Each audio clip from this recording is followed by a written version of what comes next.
नमस्कार। हिंदी साहित्य में आपका स्वागत है। आज सुनिए हिंदी के वरिष्ठ साहित्यकार रूप सिंह चंदेल की लिखी हुई कहानी स्मार्ट लड़की। मेरी जुबानी। मैं हूँ सीमा सिंह। पत्र ने ऑफिस में हलचल पैदा कर दी थी। वो एक छोटा ऑफिस था, सुंदरनगर जैसी छोटी सी जगह पर, जिसमें केवल 70 बाबू, 2 चपरासी, 1 प्रशासनिक अधिकारी, 1 सहायक प्रशासनिक अधिकारी, 5 अनुभाग अधिकारी और 1 उपनिदेशक थे। ऑफिस सरकारी फैक्ट्री परिसर में था। परिसर में होते हुए भी वो फैक्ट्री का हिस्सा नहीं था। वो उस लेखा विभाग का हिस्सा था जो देश के विभिन्न शहरों में अवस्थित उस जैसी अनेक फैक्ट्रियों के आर्थिक पक्षों को देखता था।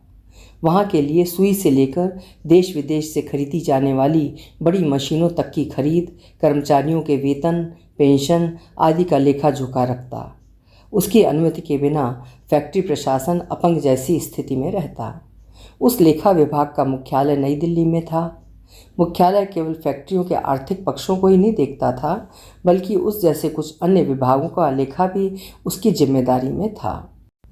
उस विभाग के कर्मचारियों की संख्या 40,000 से अधिक थी, जो देश के विभिन्न शहरों में नियुक्त थे। ऐसे विभाग का अपर महानिदेशक उस छोटे से कार्यालय में आने की योजना बना रहा है। ये बात 1 माह पहले से चर्चा में थी। 1 माह पहले मुख्यालय में तैनात उपनिदेशक के बैचमेट नवीन गंभीर ने फ़ोन पर उपनिदेशक मनोहर सिंह कपूर को बताया था। ऐसा सुनने में आया है कि अपर महानिदेशक मोहिंदर सिंह आपके कार्यालय में इंस्पेक्शन के लिए आने की योजना बना रहे हैं। इस छोटे ऑफिस में इंस्पेक्शन?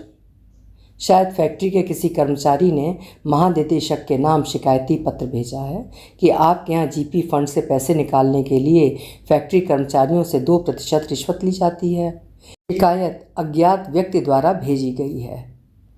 अज्ञात व्यक्ति द्वारा भेजी गई शिकायत पर मोहिंदर सिंह सर ने यहाँ के इंस्पेक्शन का? आपका ऑफिस इस ऑफिस के अधीन नहीं? गंभीर ने गंभीर होते हुए मनोहर सिंह कपूर की बात बीच में ही काटते हुए कहा, क्यों नहीं? लेकिन मुझे लगता है कि फैक्ट्री का कोई कर्मचारी मेरे किसी बाबू से चिढ़ता होगा और उसने। कपूर साहब, दिल्ली में 2 बाबुओं को किसी से ग्रेच्युटी के कागजात तैयार करने के नाम पर 10,000 रुपये रिश्वत लेने की शिकायत मिलने पर सस्पेंड किया गया है। आप कमरे से बाहर निकलकर कभी कभी ऑफिस में राउंड लिया करें। गंभीर की कमरे से बाहर निकलकर ऑफिस में राउंड लेने की बात कपूर को अन्यथा लगी। गंभीर इसलिए ऐसा कह सका क्योंकि वो मुख्यालय में बैठा है और मैं छोटे ऑफिस में, लेकिन कब तक वो वहाँ रहेगा? 3 साल से अधिक कोई भी वहाँ नहीं रहता। फिर उन्होंने सोचा।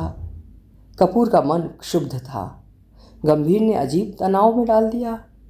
उस दिन से मनोहर कपूर तनाव में रहने लगे और जब अपर महानिदेशक सरदार मोहिंदर सिंह के वहां आने की निश्चित तारीख का पत्र मिला, तब उनका तनाव और ऑफिस में हलचल बढ़ गई थी। पत्र में गंभीर के हस्ताक्षर थे। अपर महानिदेशक 6 फुट 3 इंच लंबे गठीले बदन के व्यक्ति थे। सिर पर ऊपर नोकदार उठी हुई पगड़ी पहनते। पंजाब के होशियारपुर के संपन्न परिवार से थे।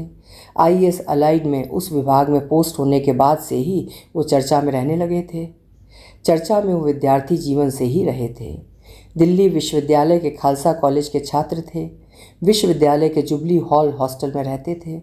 उनके दिल्ली विश्वविद्यालय में प्रवेश के वर्ष पिता ने महिंद्रा की जीप खरीदी थी।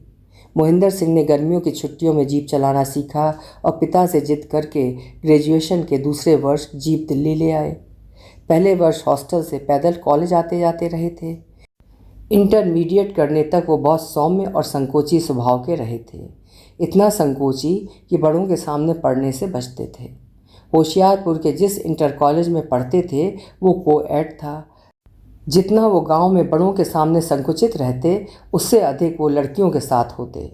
यदि कोई छात्रा उनसे कुछ पूछ लेती, तब उनके माथे पर पसीना आ जाता, आवाज़ बिखर जाती और वो स्पष्ट उत्तर नहीं दे पाते। दिल्ली पढ़ने आने पर संकोच कम हुआ, लेकिन पहले वर्ष पूरी तरह वो संकोच मुक्त नहीं हो पाए। वो दूसरे छात्रों को उन्मुक्त देखते, तब अपने बारे में सोचते। अधिकांश छात्रों की कोई न कोई छात्रा मित्र होती और वे साथ घूमते।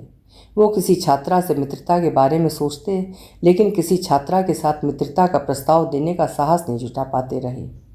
हॉस्टल में छात्र अपनी गर्लफ्रेंड के साथ आते और देर तक वो उनकी बहसें सुनते। उनका रूममेट सुब्रत मिश्र की भी एक गर्लफ्रेंड थी और प्रायः वो उन्हें छेड़ता हुआ कहता, ओए सरदार, किसी कुड़ी नाल दोस्ती कर ले, वक्त चंगा कटजू। लेकिन तत्काल वो कहता, यार पहले तू अपने को कुछ छटवा ले। पहली बार जब उसने छटवाने की बात कही तब वो उसके चेहरे की ओर देखने लगे थे। सुब्रत हंसा था, यार समझा नहीं तू, दाढ़ी छटवाने के बारे में नहीं कह रहा, अपनी लंबाई घटा, तेरी बांस जैसी लंबाई देखकर लड़कियां तेरे से बिचकती हैं। वो चुप रहते। लेकिन दूसरे वर्ष जब वो गांव से लौटे और महिंद्रा की जीप में लौटे तब वो दूसरे ही मोहिंदर सिंह थे। कुछ दिनों तक जीप हॉस्टल में खड़ी रही। केवल रविवार वो सुब्रत के साथ कभी कनॉट प्लेस तो कभी बुद्धा गार्डन या कभी यूं ही केवल तफरीह के लिए दिल्ली की सड़कों पर जीप दौड़ाते। हॉस्टल में सुब्रत के अलावा किसी अन्य छात्र से मित्रता नहीं थी। वो नहीं चाहते थे कि पढ़ाई में कोई बाधा आए। सुब्रत भी उनकी ही तरह परिश्रमी था। उनकी ही तरह उसका भी सपना सिविल सेवा की परीक्षा देना था या पीएचडी करके कहीं प्राध्यापक बनना था।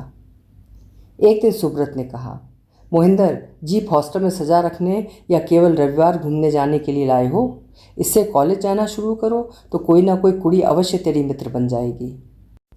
असी मैं भी यही सोच रही सी। और अगले दिन से मोहिंदर सिंह जीप कॉलेज ले जाने लगे। सुब्रत किरोड़ीमल कॉलेज में पढ़ता था और मोहिंदर से 1 वर्ष सीनियर था। एक सप्ताह ही बीता था कि कॉलेज से निकलने के बाद लाल बत्ती पार करते ही रिंग रोड पर जैसे ही मोहिंदर सिंह हॉस्टल की ओर बढ़े, उन्हें अपने साथ पढ़ने वाली सुरिंदर कौर बस स्टैंड पर खड़ी दिखी। मोहिंदर ने जीप रोकी और पूछा, सुरिंदर, तेनू किधर जाना है? सुरिंदर कौर से उनका वो पहला संवाद नहीं था, लेकिन उससे पहले केवल कॉलेज परिसर में आते जाते हाय हेलो तक ही सीमित रहा था। RK पुरम। चला बैठ जा गड्डी विच, मैनू भी उधर ही जाना है, तेनू ड्रॉप कर दियांगा। सुरिंदर कौर ने सोचने में वक्त नहीं जाया किया, उछलकर जीप में आगे बैठ गई। 5 मिनट तक चुप रहने के बाद मोहिंदर सिंह ने पूछा, किस सेक्टर में रहती हो? सेक्टर 12। सरकारी फ्लैट में? जी, मेरे पापा होम मिनिस्ट्री में डिप्टी सेक्रेटरी हैं। कुछ रुककर सुरेंद्र ने पूछा, आप उधर कहाँ जा रहे हैं? सफदरजंग एंकलेव में मेरे अंकल रहते हैं, आज उनके बेटे का बर्थडे है। मोहिंदर सिंह एक क्षण के लिए रुके। आप भी चलो वहाँ, बर्थडे पार्टी के बाद छोड़ दूँगा। मोहिंदर झूठ बोलते हुए ये सोच रहे थे कि यदि सुरेंद्र उनके साथ जाने को तैयार हो गई तब वो संकट में पड़ जाएंगे। वो केवल सुरेंद्र कौर के साथ मित्रता के लालच में उसे RK पुरम लेकर जा रहे थे। मोहिंदर सिंह ने सुरेंद्र को सेक्टर 12 के सरकारी फ्लैट के बाहर सड़क पर छोड़कर जीप एम्स की ओर मोड़ ली। सुरेंद्र कौर को यह एहसास देने के लिए कि वो सफदरजंग एंकलेव जा रहे हैं। रास्ते में सोचा, सुरेंद्र ने उन्हें अपने फ्लैट में चलने के लिए नहीं कहा। कहती तो क्या चले जाते। मैंने उसे अपने साथ बर्थडे पार्टी में चलने के लिए कहा था। उसने सोचा होगा कि मुझे बर्थडे पार्टी में पहुंचने में देर हो जाएगी, वरना रास्ते भर वैसे बातें करती रही थी जैसे कॉलेज के शुरुआती दिनों से वो मेरी मित्र है। उस दिन से सुरेंद्र कौर उनकी मित्र बन गई थी। कॉलेज, विश्वविद्यालय, कॉफ़ी हाउस, सेंट्रल लाइब्रेरी के पास की कैंटीन दोनों साथ जाते। प्रायः कॉलेज से निकलने के बाद जीप विश्वविद्यालय सेंट्रल ऑफिस के सामने कमला नेहरू पार्क के बंद गेट के पास खड़ी करके दोनों घंटा 1.5 घंटा घूमते। कभी गुंबद के चबूतरे पर तो कभी किसी पार्क में बैठते और उसके बाद मोहिंदर सिंह सुरेंद्र को बस अड्डा छोड़ते। सुरेंद्र से मोहिंदर की मित्रता के कुछ दिनों बाद सुब्रत मिश्र ने Rouse study centre Connaught place में सिविल सेवा की तैयारी के लिए प्रवेश ले लिया था। वो BA अंतिम वर्ष से ही तैयारी करना चाहता था। कॉलेज से वो सीधे कनॉट प्लेस जाता और रात 10 बजे के लगभग लौटता। उसके वहाँ प्रवेश लेने के बाद मोहिंदर सिंह सप्ताह में 2-3 दिन सुरेंद्र के साथ किसी पार्क में जाने के बजाय हॉस्टल जाने लगे। वे कमरे का दरवाज़ा खोलकर बातें करते, कैंटीन से चाय और स्नैक्स मंगा लेते। प्रायः शाम 5 बजे तक हॉस्टल में छात्र नहीं के बराबर होते। उनका अपना कमरा दूसरी मंजिल पर दाहिनी ओर कोने का था। बगल का कमरा 15 दिनों से बंद था। पड़ोस में 2 लड़के रहते थे जो पोस्ट ग्रेजुएशन कर रहे थे और पश्चिम बंगाल के रहने वाले थे। दुर्गा पूजा के अवकाश से 1 सप्ताह पहले दोनों घर जा चुके थे। कमरा बंद था। मोहिंदर सिंह के कमरे की ओर कोई छात्र आता नहीं था। एक दिन मोहिंदर सिंह सुरेंद्र कौर से बोले, आज चाय या कॉफ़ी पीने का मन नहीं है। सुरिंदर उनकी ओर देखने लगी। घबराओ नहीं, जिन है मेरे पास, हल्की होती है, तुम्हारे पापा भी लेते हैं, एक दिन तुमने बताया था। मैंने नहीं ली कभी, आज लेकर देखो। सुरिंदर फिर उनकी ओर देखने लगी। हालांकि ये सच नहीं था। सुरिंदर ने यदा कदा अपने भाई और माँ के साथ ड्रिंक लिया था, लेकिन वो पापा के सामने नहीं पीती थी। सुरिंदर चुप रही। मोहिंदर लंबे डग भरते हुए कैंटीन से स्नैक्स और नमकीन ले आए, लौट कर दरवाज़ा बंद किया और जिन गिलासों में ढालने लगे। सुरिंदर मुंह बनाती हुई पीने लगी। मोहिंदर ने 2 बार में गिलास खाली कर दिया, जबकि सुरिंदर धीमी गति से पी रही थी। बेबी, जल्दी गिलास खाली करो, अपना गिलास भरते हुए मोहिंदर सिंह बोले। मैं इतना ही लूँगी, इतने में ही सिर चकराने लगा है। ऐसे नहीं। मोहिंदर ने सुरिंदर का गिलास उसके मुंह से लगा दिया और बलात् पीने के लिए दबाव बनाने लगे। सुरिंदर ने बची जिन गटक ली। मोहिंदर ने दूसरा गिलास भर दिया। मैं नहीं लूँगी, मुझे घर भी जाना है। घर मैं छोड़ दूंगा, चिंता क्यों करती हो। सुरिंदर को दूसरा गिलास भी खाली करना पड़ा, लेकिन उसे खाली करते हुए उसका सिर तेजी से चकराने लगा था। वो मोहिंदर के बेड पर अर्ध बेहोश सी आंखें बंद करके लेट गई। मोहिंदर ने तेजी से अपना तीसरा गिलास खाली किया और सुरिंदर के बगल में लेट गया। कुछ देर तक वो शांत लेटा रहा, लेकिन अधिक देर तक अपने को रोक नहीं पाया। सुरिंदर के हाथ शिथिल थे और आवाज़ धीमी, जैसे किसी खोह से आ रही थी। मोहिंदर ने उसकी इस स्थिति का लाभ उठाया। सुरिंदर की शिथिल देह और हाथ उसे रोक नहीं पाए। सुब्रत मिश्र पहले ही अटेम्प्ट में आईएएस अलाइड में चुना गया था। पोस्ट ग्रेजुएशन के दौरान मोहिंदर सिंह ने भी राउज स्टडी सेंटर ज्वाइन किया। दिल्ली में रहते हुए उसने 2 अटेम्प्ट दिए, लेकिन सफल नहीं हो पाए। पोस्ट ग्रेजुएशन का परिणाम आने के तुरंत बाद चंडीगढ़ विश्वविद्यालय में लेक्चरर पद पर उनका चयन हो गया। वहाँ रहते हुए दूसरे अटेम्प्ट में वो भी आईएएस अलाइड में चुने गए और उस लेखा विभाग में नियुक्त होकर विभाग के अनेक कार्यालयों में प्रशिक्षण के बाद उनकी पहली पोस्टिंग मेरठ के एक कार्यालय में हुई थी। 2 वर्ष मेरठ में रहे। मेरठ में रहते हुए ही वो विभाग में चर्चा का विषय बन गए थे। हुआ ये कि मेरठ में विभाग के दूसरे कार्यालय में उनसे 1 वर्ष बाद अंजलि ग्रोवर ने ज्वाइन किया था। अंजलि ग्रोवर उनसे जूनियर थी। मसूरी प्रशिक्षण के दौरान भी वो उसे देखते रहे थे और कितनी ही बार उससे मित्रता करने का प्रयास किया था, लेकिन अंजलि हाय हेलो से आगे नहीं गई थी। हालांकि वो भी एक सिख परिवार से थी, लेकिन मोहिंदर सिंह उसे आकर्षित नहीं कर पाए थे। लगभग 5 फुट 4 इंच लंबी, सुनहरे रंग की भरे शरीर वाली अंजलि ग्रोवर बहुत ही आकर्षक थी। उसने लंदन स्कूल ऑफ इकोनॉमिक्स से पोस्ट ग्रेजुएशन किया था। मोहिंदर सिंह की मेरठ पोस्टिंग के बाद जब अंजलि ग्रोवर की पोस्टिंग मेरठ के दूसरे कार्यालय में हुई, तब वो उस कार्यालय के अपने समकक्ष और अपने बैचमेट से मिलने के बहाने अंजलि ग्रोवर से मिलने उस कार्यालय गए थे। उनके बैचमेट ने अंजलि ग्रोवर को अपने कमरे में बुलाया, लेकिन मोहिंदर सिंह से नमस्कार कर उसने अपने वरिष्ठ को कहा, सर, निदेशक सर के साथ 5 मिनट बाद मीटिंग है, प्लीज़ अन्यथा न लेंगे।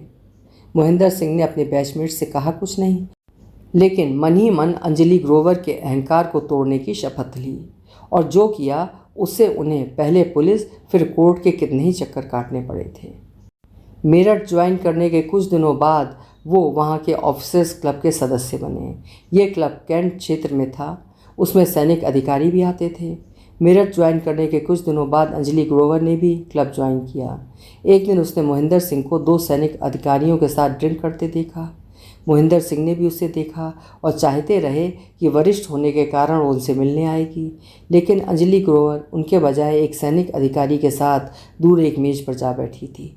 कुछ देर बाद दोनों नृत्य करने लगे थे। मोहिंदर सिंह अपने को अपमानित अनुभव करते रहे। मेरे डिपार्टमेंट की कुड़ी उस फौजी के साथ? उनका खून खौलता रहा। साथ बैठे फौजी अफसर अंजलि की सुंदरता की प्रशंसा करते हुए उसके साथ स्वयं नाचने की चर्चा कर रहे थे। उसे कैप्टन कौशल ने पटा लिया है। कर्नल कैप्टन उसकी उम्र का है, आपसे 10 साल छोटा, स्मार्ट बॉय, भूल जाओ अंजलि ग्रोवर को, मोहिंदर सिंह के साथ बैठे मेजर ने कहा। फिर उनकी ओर मुड़ते हुए बोला, सर, अंजलि आपके डिपार्टमेंट की है, वो आपकी ओर देख भी नहीं रही है। मोहिंदर सिंह चुप रहे, लेकिन दूसरे दिन वो शांत नहीं रहे थे। उस रात और अगले दिन ऑफिस में उनकी आंखों के सामने अंजलि ग्रोवर का चेहरा घूमता रहा था। दूसरे दिन जब वो क्लब में पहुंचे, अंजलि ग्रोवर को कैप्टन कौशल के साथ डांस करते पाया।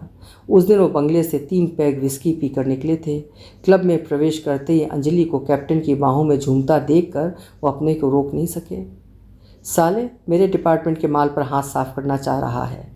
चीखते मोहिंदर सिंह ने पैंट की जेब से 6 इंच की कटार निकाली और जब तक कैप्टन संभलता उस पर चोट की। मोहिंदर सिंह को अपनी ओर बढ़ता देख अंजलि ग्रोवर कैप्टन से छिटक कर अलग हो गई थी। कटार कैप्टन की यूनिफॉर्म को चीर कर कंधे पर लगी, खून बह निकला। कटार मारकर मोहिंदर सिंह क्लब में रुके नहीं, तेजी से बाहर निकल गए और अपने बंगले में भी नहीं गए। वो स्वयं गाड़ी ड्राइव करके क्लब आते थे। क्लब से वो अंजलि ग्रोवर के ऑफिस के अपने बैचमेट के बंगले पर गए, जो कभी क्लब नहीं जाते थे। पूरी घटना उन्हें बता दी। मोहिंदर, पुलिस केस बन जाएगा, अभी आपके प्रोबेशन के कुछ माह शेष हैं। कोई गल नहीं, बस आप और आपकी मैडम पुलिस को केवल ये बताएंगे कि मैं ऑफिस से आपके साथ आपके घर आ गया था। आप डिनर तक मेरे यहाँ रहें। पुलिस पहले आपके बंगले पर जाएगी, फिर निश्चित ही मेरे यहाँ आएगी। सभी को मालूम है कि आप मेरे मित्र हैं। पुलिस आपको गिरफ्तार न करे, ये प्राथमिकता होगी। जैसा कि उनके बैचमेट निशांत अग्रवाल ने सोचा और कहा था, वही हुआ था। मोहिंदर सिंह के नौकर ने पुलिस को बताया, मुझे नहीं मालूम कि सर कहाँ गए हैं, कभी कुछ बताकर नहीं जाते, आते भी देर से हैं।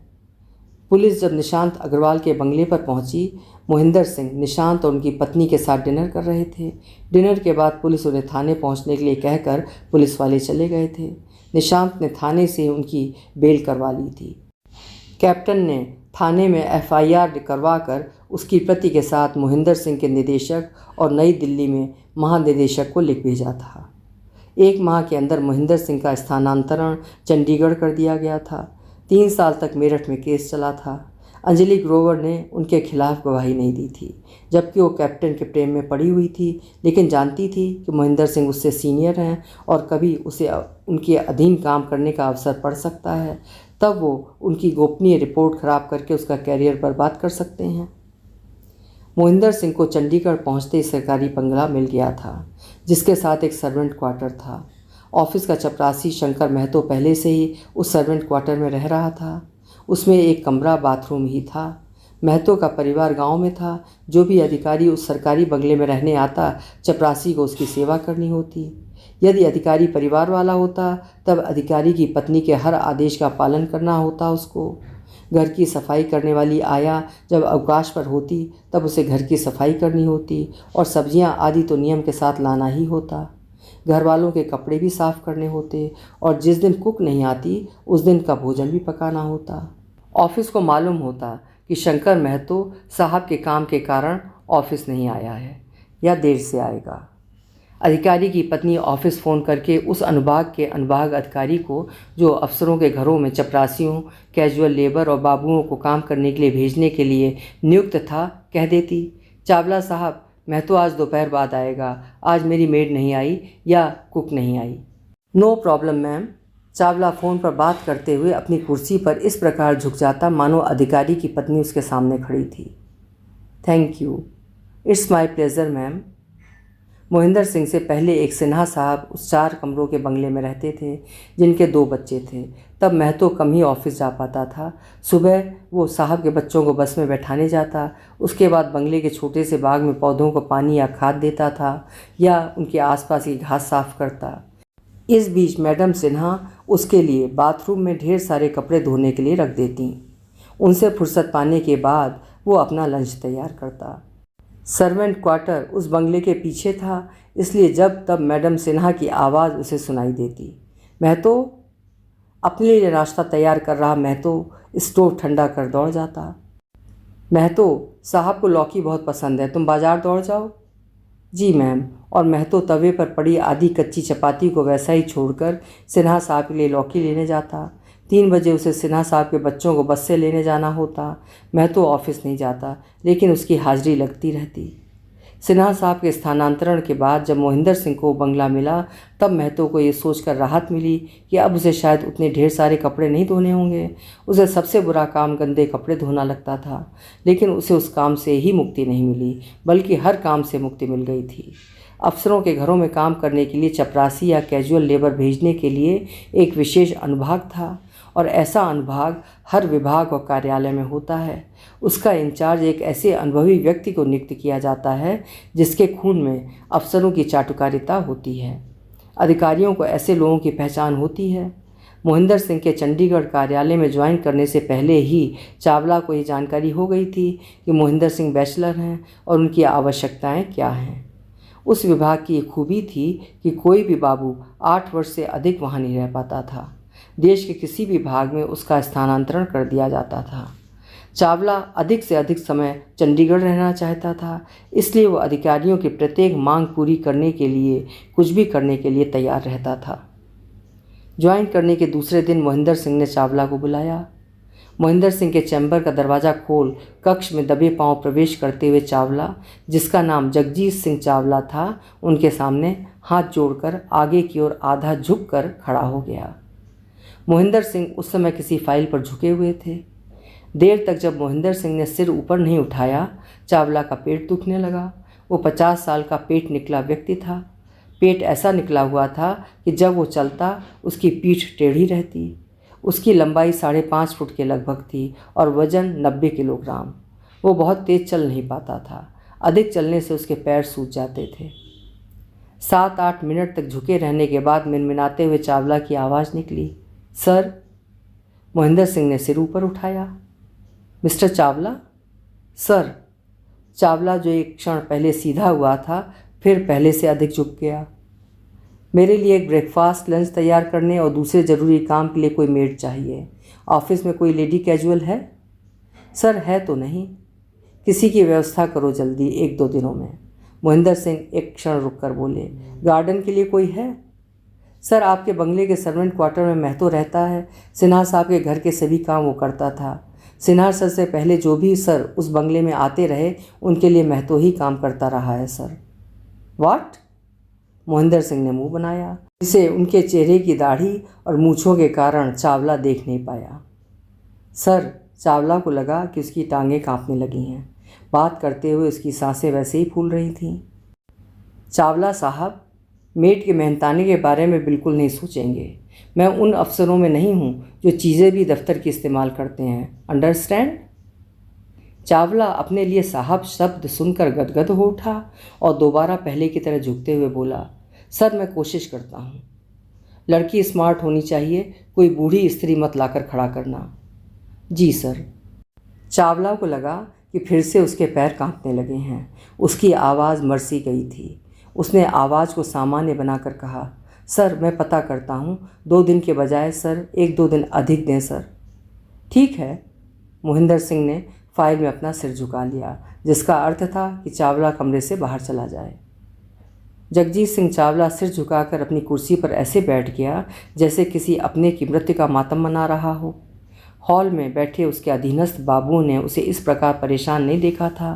परेशान वो रहता जब भी कोई अधिकारी उसे कोई काम सौंपता तब, लेकिन वो अपने किसी न किसी बाबू को काम सौंप कर निश्चिंत हो जाता। काम जब अधिक ही महत्वपूर्ण होता तो वो स्वयं ऑफिस की अतिरिक्त गाड़ी लेकर अफसर को बताकर चला जाता और 2 काम अपने भी करके लौटता। लेकिन ये समस्या ऐसी थी कि उसका समाधान किसी बाबू के पास होने की संभावना नहीं थी। कहाँ से लाए वो स्मार्ट लड़की मोहिंदर सिंह के बंगले में काम करने के लिए? सोचता हुआ नोटबुक पर केवल लकीरें खींचता रहा। चावला साहब, की गल है, बहुत टेंशन में दिख रहे हो। ये मसीही था, VR मसीही, केरल का रहने वाला लगभग 40 साल का मसीही 3 सालों से उस कार्यालय में था। मसीह के पूछने के बाद हॉल की अन्य कुर्सियां भी एक दूसरे की ओर देखने लगीं। उन लोगों ने इस ओर ध्यान ही नहीं दिया था कि चावला तनाव में था। सुरजीत भल्ला काम छोड़कर चावला के बगल की कुर्सी पर आ बैठा और फुसफुसाते हुए बोला, चावला सर, कोई सीरियस मसला आ पड़ा? मुझे बताओ, चुटकी बजाते हल कर दूंगा। चावला ने मसीह और सुरजीत की ओर देखा और नोटपैड पर पेन चलाना रोककर आंखें दूर दीवार पर गड़ाकर देखता रहा। बोला नहीं। बड़े साहब ने कुछ कहा है क्या सर? आप हम सबकी परेशानी बढ़ा रहे हैं।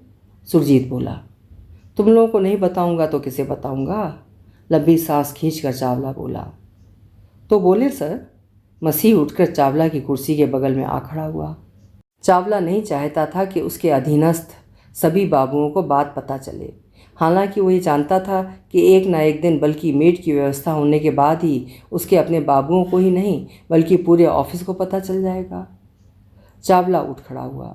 उसे मसीह और भल्ला से आशा थी कि वे दोनों किसी न किसी लड़की का इंतज़ाम कर देंगे। 40 वर्ष का होने के बावजूद मसीह बैचलर था और ऑफिस के लोगों को मालूम था कि वो लड़कियों के साथ फ्लर्ट करने में माहिर रहा था। उस कार्यालय में आते ही उसने दफ्तर की सुनीता राणा से मित्रता करने की कोशिश की थी। सुनीता 25 वर्ष की बहुत सुंदर युवती थी। मध्यम कद की स्लिम गोरी सुनीता सभी के आकर्षण का केंद्र थी, लेकिन सुनीता अपने में ही सिकुड़ी प्रायः अपनी ही मेज से चिपकी रहती। ज्वाइन करने के 6 माह बाद उसने ऑफिस की महिला कर्मचारियों के एक दल के साथ लंच के लिए जाना शुरू किया। उस दफ्तर में 45 महिला कर्मचारी थीं, जो 3 अलग अलग गुटों में लंच करती थीं। एक गुट दूसरे के बारे में प्रायः वैसी बातें करता जैसा कि प्रायः 4 महिलाएं मिलने पर दूसरी महिलाओं के बारे में चर्चा करती हैं। यह बीमारी केवल महिला कर्मचारियों की ही नहीं थी, पुरुष बाबू भी इस बीमारी का शिकार थे। कुछ अधिकारियों के विश्वसनीय बनने के लिए दूसरों की बुराई करते रहते। सुनीता राणा हिमाचल प्रदेश के चंबा की रहने वाली थी। चंडीगढ़ विश्वविद्यालय से उसने पोस्ट ग्रेजुएशन किया था।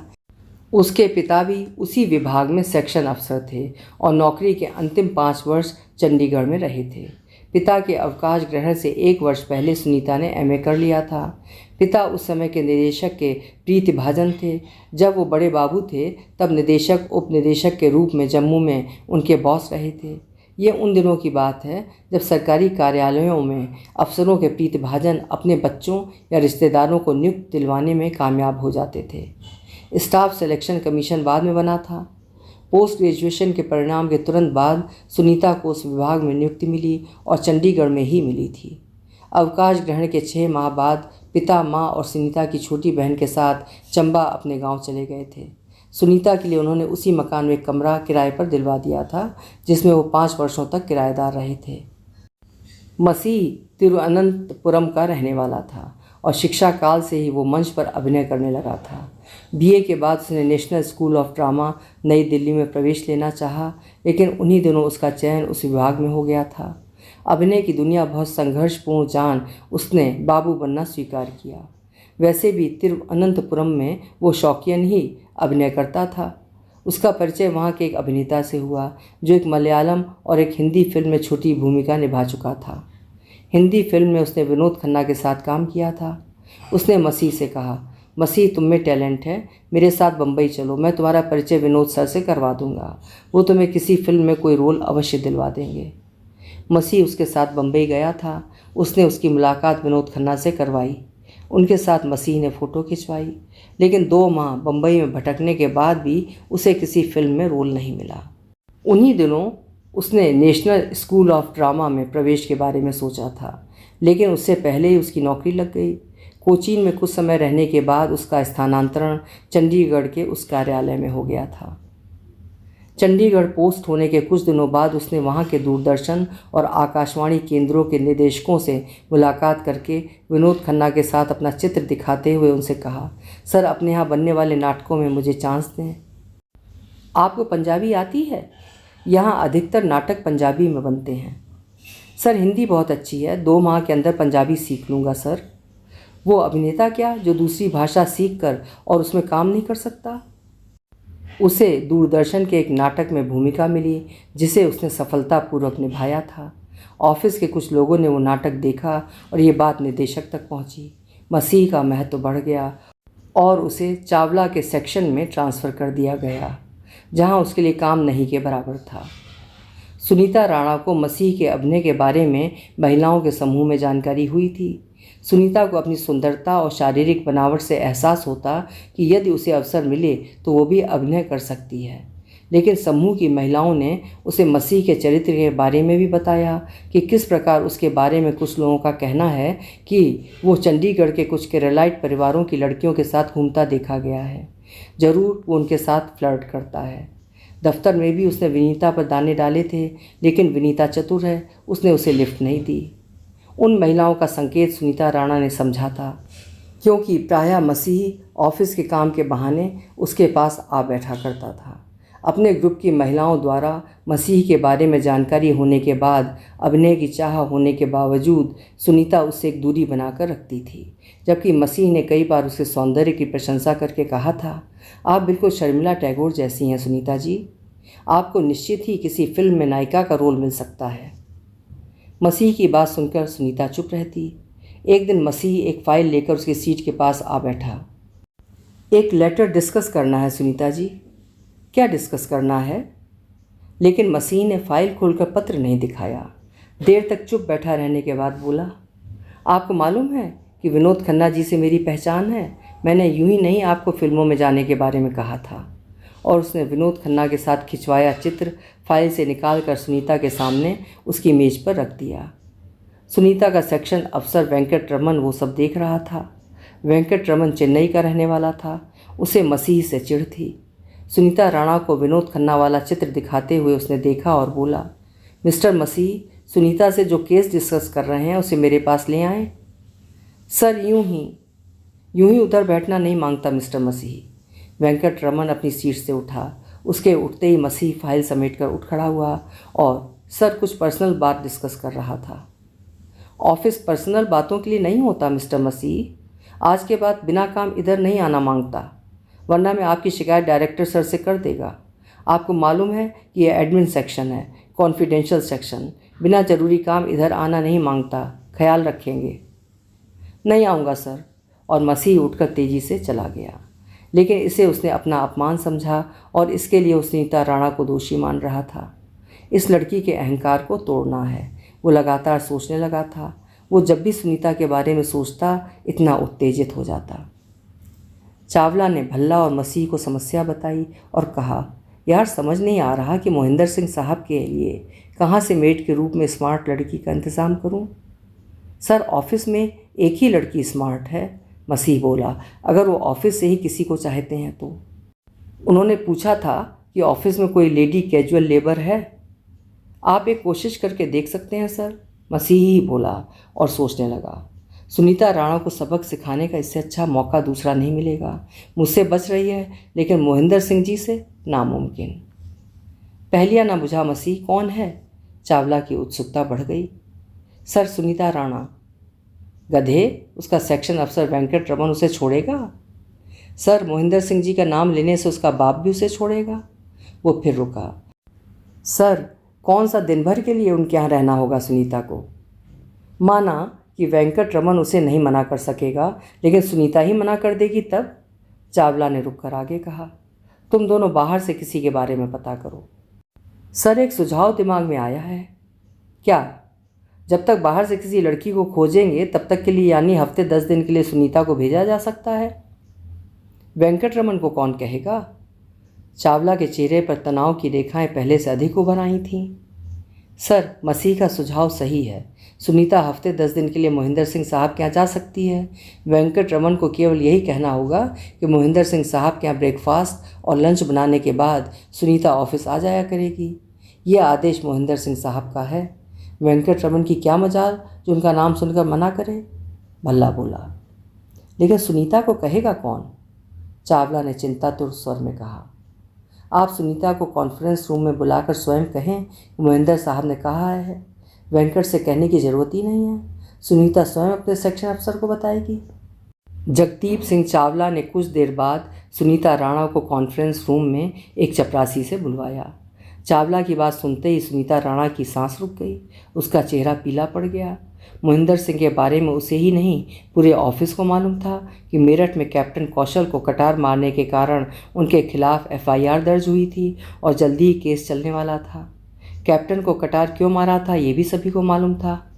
चावला सुनीता के पीले पड़ चुके चेहरे पर नज़रें गड़ाए उसका उत्तर सुनने के लिए बेताब था।